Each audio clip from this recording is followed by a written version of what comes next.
La Genèse, chapitre 33. Jacob leva les yeux et regarda. Et voici, Ésaü arrivait avec 400 hommes.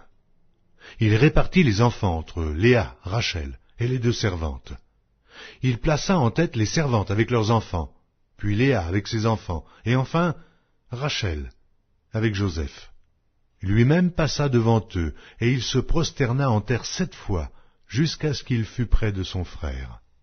Ésaü courut à sa rencontre, il l'embrassa, se jeta à son cou et le baisa. Et ils pleurèrent. Ésaü, levant les yeux, vit les femmes et les enfants, et il dit, « Qui sont ceux que tu as là ?»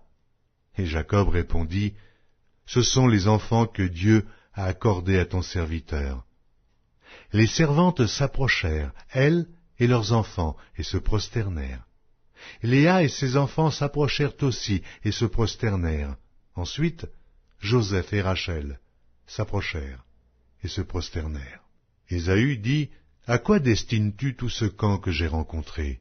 Et Jacob répondit, « À trouver grâce aux yeux de mon Seigneur. » Ésaü dit, « Je suis dans l'abondance, mon frère. Garde ce qui est à toi. » Et Jacob répondit, « Non, je te prie. Si j'ai trouvé grâce à tes yeux, accepte de ma main mon présent, car c'est pour cela que j'ai regardé ta face comme on regarde la face de Dieu, et tu m'as accueilli favorablement. Accepte donc mon présent qui t'a été offert, puisque Dieu m'a comblé de grâce et que je ne manque de rien. » Il insista auprès de lui, et Ésaü accepta. Ésaü dit, « Partons, mettons-nous en route, j'irai devant toi. » Jacob lui répondit, « Mon Seigneur sait que les enfants sont délicats, et que j'ai des brebis et des vaches qui allaitent. Si l'on forçait leur marche un seul jour, tout le troupeau périrait.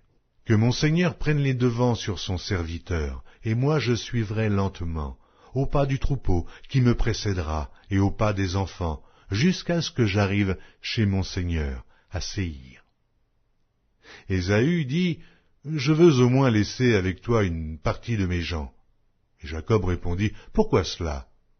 Que je trouve seulement grâce aux yeux de mon Seigneur. » Le même jour, Ésaü reprit le chemin de Séhir. Jacob partit pour Succoth. Il bâtit une maison pour lui, et il fit des cabanes pour ses troupeaux.